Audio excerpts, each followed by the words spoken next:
সালামু আলাইকুম, আমি নাইম দক্ষিণ কোরিয়া থেকে সবাইকে স্বাগত জানাচ্ছি আমার ইউটিউব চ্যানেল নাইমিলিতে। যদি চ্যানেলটা ভালো লাগে তাহলে সাবস্ক্রাইব করে পাশে থাকা বেল আইকনটা ক্লিক করে রাখুন। আর যদি ভালো না লাগে তাহলে দেখতে থাকুন, দেখতে দেখতে ভালো লাগা ভালোবাসা হয়ে যাবে ইনশাল্লাহ। প্রসঙ্গ হচ্ছে ডাকসুর এ পর্যন্ত ভিপি যিনি আছেন আমাদের সকলের পছন্দের একজন মানুষ, ভিপি নূর ভাই। তো নূর ভাইয়ের মেয়াদকাল আর মাত্র 10 দিন, মানে 11ই মার্চ তার যে 1 বছরকালীন যেই ভিপি মেয়াদে তিনি ক্ষমতায় ছিলেন সেটা শেষ হয়ে যাবে। আর আপনারা সকলেই জানেন, আমি আরেকটা ভিডিও আপডেট করেছিলাম যে সামনের সেশনে তিনি আসলে ভিপি পদে আর নির্বাচন করবেন না, সেটা তার সিদ্ধান্ত। তিনি চাচ্ছেন নতুনদেরকে সুযোগ দেওয়ার জন্য, বিষয়টা অবশ্যই প্রশংসনীয়।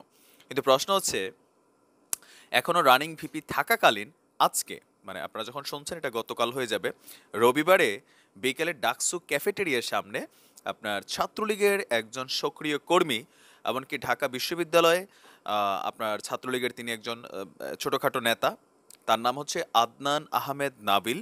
তিনি ঢাকা বিশ্ববিদ্যালয়ের রাষ্ট্রবিজ্ঞান বিভাগের 3য় বর্ষের ছাত্র এবং সলিমুল্লাহ মুসলিম হলের আবাসিকের ছাত্র। আর তিনি হল শাখা ছাত্রলীগের একজন সক্রিয় কর্মী। তো ঘটনা হচ্ছে, বিকেলবেলা আপনার ভিপি নূর সহ তার কিছু সাঙ্গপাঙ্গ বা তার যারা সাপোর্টার আছে তাদেরকে নিয়ে তিনি ওইখানে আড্ডা দিচ্ছিলেন বা যাচ্ছিলেন। এমন সময় আপনার ওইখান থেকে এই নাবিল সে ভিপি নূরকে কেন্দ্র করে বলে যে আর 10 দিন পর তোরে গুম করে ফেলবো, বস্তায় ভরে ফেলবো। এই থ্রেট দিচ্ছিলেন কারণ ওই যে 11 মার্চের পরে তার যে ভিপি মেয়াদ সেটা শেষ হয়ে যাবে, হয়তো সেটাকে ইঙ্গিত করে তিনি কথা বলছিলেন। তো তার এই কথাকে আপনার ভিপি নূরের সাথে থাকা তার এক সহযোগী, ওনার নাম হচ্ছে আপনার শাকিল।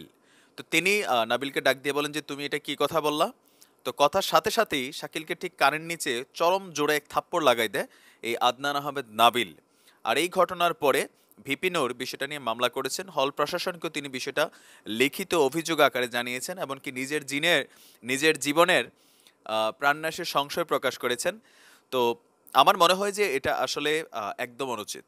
ছাত্রলীগের এইসব কিছু নেতাকর্মী আছে যারা সবসময় ছাত্রলীগকে এবং বাংলাদেশ আওয়ামী লীগকে, সর্বোপরি মাননীয় প্রধানমন্ত্রী শেখ হাসিনাকে তারা আসলে প্রশ্নবিদ্ধ করে। ভিপি নূর ক্ষমতা থেকে যাওয়ার পরে তার শরীরে যদি একটা আঁচড়ও পড়ে, সেটার দায়ভার কিন্তু ছাত্রলীগের এই ধরনের অ্যাডভান্স কর্মকাণ্ড করা কিছু বিচি নেতা টাইপের যারা আছে তাদেরকে কিন্তু নিতে হবে। একটাই কারণ, যে আপনি যখন প্রকাশ্যে হুমকি দিচ্ছেন আর সেই হুমকিটা যখন রেকর্ডেড হয়ে যাচ্ছে, যেটা নিয়ে জিডি করা হচ্ছে, এরপরে ভিপি নূর ক্ষমতা থেকে সরার পরে স্বাভাবিকভাবে তিনি একজন সাধারণ ছাত্র হিসেবেই সবার কাছে পরিচিত। তো ওই সময় তার উপর মামলা হামলা আক্রমণ চালানো অনেকটাই সহজতর হয়ে যাবে। আর সেই বিষয়টাকে হয়তো এই আদনান আহমেদ নাবিল অ্যাডভান্স চিন্তা করে লেছে, ব্লুটুথ পোলাপাইন তো অ্যাডভান্স একটু বেশি ভাইবা ফেলে আর কি। তবে এটা যে তার জন্য ঝামেলা হইতে পারে সে হয়তো এটা ভেবে দেখে নাই। কোনো কারণে নূরের উপর যদি কোনো আক্রমণ হয় বা প্রাণনাশের চেষ্টা হয়, সেটার জন্য এই ধরনের নেতাকর্মীরা কিন্তু সবার আগে মামলা খাবে। আমরা চাই না ছাত্রলীগের তোমরা এই ধরনের বদনাম করো। ছাত্রলীগের রাজনীতি হোক পরিচ্ছন্ন, ছাত্রলীগের রাজনীতি হোক কলুষমুক্ত, সন্ত্রাসী মুক্ত। এই আশাবাদু ব্যত্যয় কি বলা হয় যে প্রত্যয় ব্যক্ত করে আজকের মতো বিদায় নিচ্ছি। আসসালামু আলাইকুম রহমতুল্লাহ বরকাতুহ।